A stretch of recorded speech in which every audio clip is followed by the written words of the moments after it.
Buenas humanos, hoy les traigo un nuevo vídeo. 14 mitos históricos que debes dejar de creer. 1. El caballo de Troya.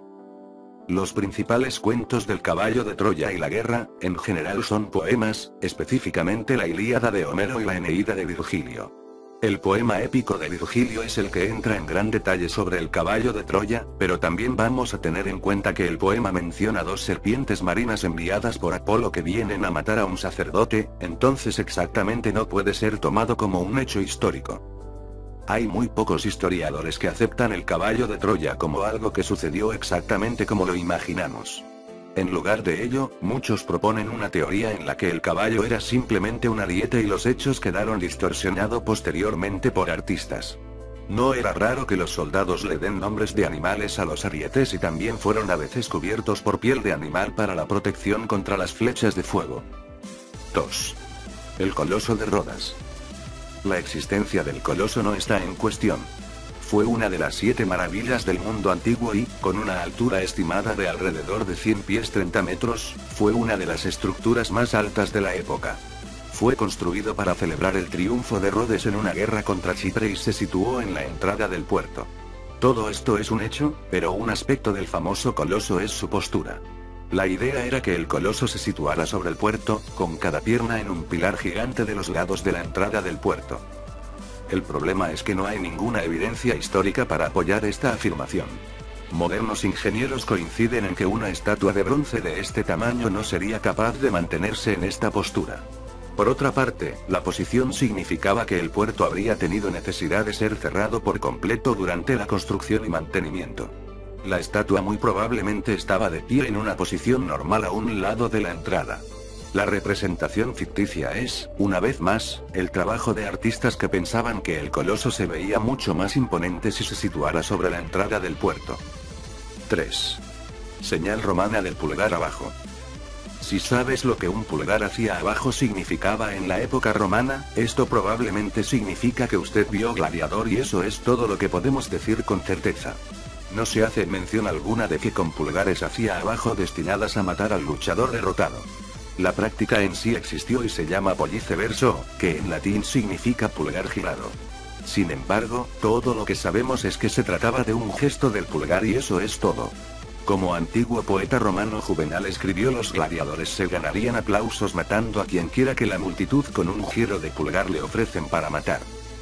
La idea de que un pulgar hacia abajo significaba una sentencia de muerte proviene de un artista, un pintor del siglo XIX llamado Jean-Léon Germe y su pintura titulada Pollice verso. Ridley Scott admitió que se inspiró en la pintura para recrear la famosa escena de Gladiador y eso es más o menos como todos llegamos a creer la historia. Siendo realistas, aún podría ser cierto, pero también es posible que el público utiliza un pulgar hacia arriba, los pulgares en el centro, o incluso un gesto donde podrían meter el pulgar dentro del puño. 4. Magallanes navegó alrededor del mundo. Si usted sabe algo acerca de Magallanes, sabrá que él era un gran explorador que se convirtió en el primer hombre en navegar alrededor del mundo. Esto es verdad solo en parte. La expedición de Magallanes fue, de hecho, la primera expedición en circunnavegar el globo, pero Magallanes no estaba en ella por una razón muy simple, estaba muerto. Magallanes murió a mitad de camino a través de la expedición cuando trató de llevar el cristianismo a la ciudad de Mactan en las Filipinas. Después de su muerte, los miembros supervivientes votaron en una dirección conjunta entre dos personas que asumirían el comando. Sin embargo, solo 4 días después de la muerte de Magallanes, estos dos también estaban muertos por lo que otro hombre tomó el mando. Mientras que él no murió, él probó a sí mismo que era algo incompetente, cuando una de las naves restantes se dañó, se quedó atrás con un grupo de hombres, con la esperanza de ponerse al día con el tiempo después de hacer las reparaciones, aunque nunca lo hicieron. Esto finalmente colocó al comando a Juan Sebastián Elcano, el hombre que terminó la circunnavegación. La expedición comenzó con 5 barcos y 241 personas y terminó con una sola nave y 17 sobrevivientes. 5. Julio César nació mediante cesárea. Los nombres similares son los que prestan crédito a este mito, pero no tienen ninguna relación. Cesárea viene del verbo latino caedere que significa cortar. Podemos decir con casi certeza de que César no nació a través de este método, ya que su madre aún vivía. Si bien es cierto que las cesáreas se practicaron durante la época romana, y siempre resultaron en la muerte de la madre. En realidad, fue una ley llamada Lex Caesaria que declaró que el niño debe ser cortada del vientre de una mujer muerta o moribunda. Sin embargo, la madre de César, Aurelia, supuestamente vivió otros 46 años después del nacimiento de César. 6. Papisa Juana. La historia casi se lee como una mala comedia. Se trata de cierto papa, o mejor dicho papisa que no figura en la lista de papas u obispos de Roma, porque era una mujer que se disfrazó como un hombre y se convirtió, por su carácter y sus talentos, en secretario de la curia, después en cardenal y finalmente en papa. Un día, mientras montaba a caballo, dio a luz a un niño. Inmediatamente, por la justicia de Roma, fue encadenada por el pie a la cola de un caballo, arrastrada y lapidada por el pueblo durante media legua. Esto es, más o menos, la primera versión de la historia en la que el nombre de la papisa ni siquiera se menciona. La historia es recogido y reelaborada por varios otros escritores y cronistas y, finalmente, uno de ellos le da su nombre Juana. Sin embargo, nunca hubo algún tipo de evidencia que sugiere que se trata de algo más que una leyenda. 7. Todos los piratas flameaban la Jolly Roger. Cada vez que un barco pirata entra en la vista, es inmediatamente perceptible por una bandera de color negro con una calavera y tibias cruzadas sobre él. Esta bandera, extraoficialmente llamado la Jolly Roger, es el identificador definitivo de un pirata. Excepto que no lo es. Cada pirata tenía su propia versión de la Jolly Roger para que otros lo puedan identificar. Cráneos y huesos cruzados fueron, de hecho, a menudo incorporadas en el diseño de estos indicadores, pero también lo eran espadas, corazones, esqueletos y relojes de arena. El Black Sam Bellamy voló una bandera que parecía el tradicional Jolly Roger y Richard Worley voló algo similar mientras que Calico Jack tenía una donde los huesos fueron reemplazados con las espadas cruzadas. Es importante darse cuenta de que la mayoría de las imágenes son recreaciones digitales. Debido a que las banderas reales no parecían para nada buenas.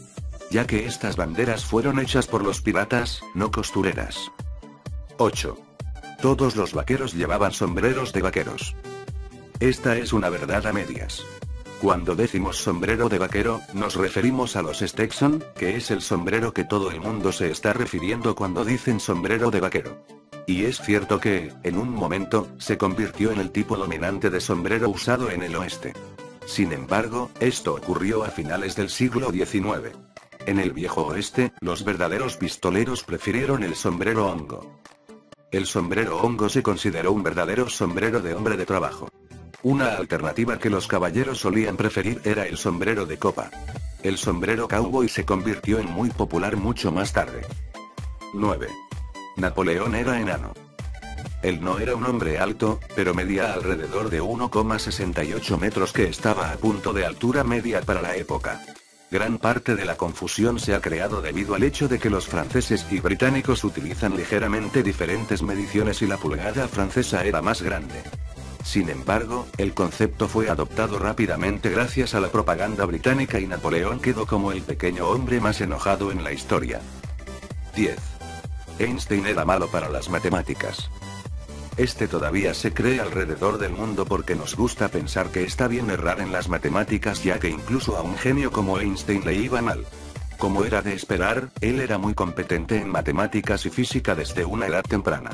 La razón por la que se inició este mito es que falla su examen de admisión en una universidad de Zurich, pero él todavía recibió muy buenas calificaciones en esos temas.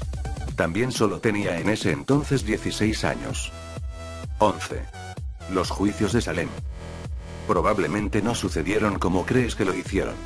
La ciudad de Salem es famosa por una cosa, la quema de brujas en la hoguera durante 1692. Sin embargo, si su única información de lo que sucedió viene de Hollywood, seguramente alguna información es errónea. Para empezar, los ensayos no tuvieron lugar solo en Salem, sino en varias ciudades a lo largo de Massachusetts. Por otra parte, de las más de 150 personas acusadas de ser brujas durante los juicios de Salem, solo alrededor de 20 fueron ejecutados por ella y ninguno fue quemada. La mayoría de ellos fueron ahorcados y uno fue aplastado con rocas. Por último, no todos los acusados eran mujeres. Los hombres eran sospechosos de ser brujas también. 12. Nerón tocaba el violín mientras Roma ardía. Esto hace que una buena historia deje a Nerón como un completo loco que todavía se menciona hasta incluso en el presente. Aunque Nerón no era un tipo agradable para estar alrededor, especialmente si usted es cristiano, esta historia es un mito. La mejor fuente de Nerón que tenemos es Tácito, historiador romano que estaba vivo y que vivió en Roma en el momento del gran incendio en el año 64 A. De acuerdo con él, y otras fuentes, Nerón ni siquiera estaba en Roma cuando comenzó el incendio. Él estaba en Ancio y regresó a la ciudad tan pronto como se enteró y comenzó a organizar los esfuerzos de ayuda y rescate que incluso supuestamente pagó por fuera de su propio bolsillo. Incluso si esto no es cierto, Nerón no habría tocado el violín mientras Roma ardía por una simple razón: el violín no existía todavía. 13. 300 espartanos lucharon contra los persas. Si la película 300 es su fuente de información para la batalla de Termópilas, usted va a pensar que 300 espartanos fueron liderados por el rey Leónidas, que asumió todo el ejército persa. La verdad del asunto es que Leónidas tenía espartanos con él, pero también tenía tespians, micenas, tebanos, corintios, arcadians, etc., así que ya te haces la idea. Los espartanos no estaban solos. Varias fuentes mencionan la fuerza combinada del ejército de Leónidas y todos ellos dan números diferentes, por lo que es imposible saber cuál es la correcta, pero el número más bajo proporcionada por Heródoto es 5.000 hombres, mientras que otras fuentes sitúan su ejército de más de 11.000 hombres. Por otra parte, aunque las fuentes antiguas colocan el ejército de Jerjes entre los millones, las estimaciones modernas son mucho más conservadores, que oscila entre los 70.000 y 300.000 hombres. Lo más cercano a la película fue cuando la mayoría de los ejércitos griegos se retiraron y unos 300 espartanos y 700 aliados mantuvieron firmes con el fin de permitir que todos los demás busquen un refugio seguro. 14. Los vikingos llevaban cuernos en sus cascos. A lo largo de la historia y en las múltiples investigaciones arqueológicas llevadas a cabo, no se ha podido demostrar ni se ha encontrado ningún tipo de evidencia que confirmase que los cascos de los vikingos llevasen dos cuernos, tal y como lo tenemos asociado con su imagen, sino que eran los sacerdotes celtas quienes los portaban. Ninguno de los cascos con cuernos que los arqueólogos han desenterrado en Europa ha podido datarse en la era de los vikingos entre el 700 y el 1100. La mayoría son celtas y se fabricaron durante la Edad de Hierro 800 a.C. y el 100 después de Cristo.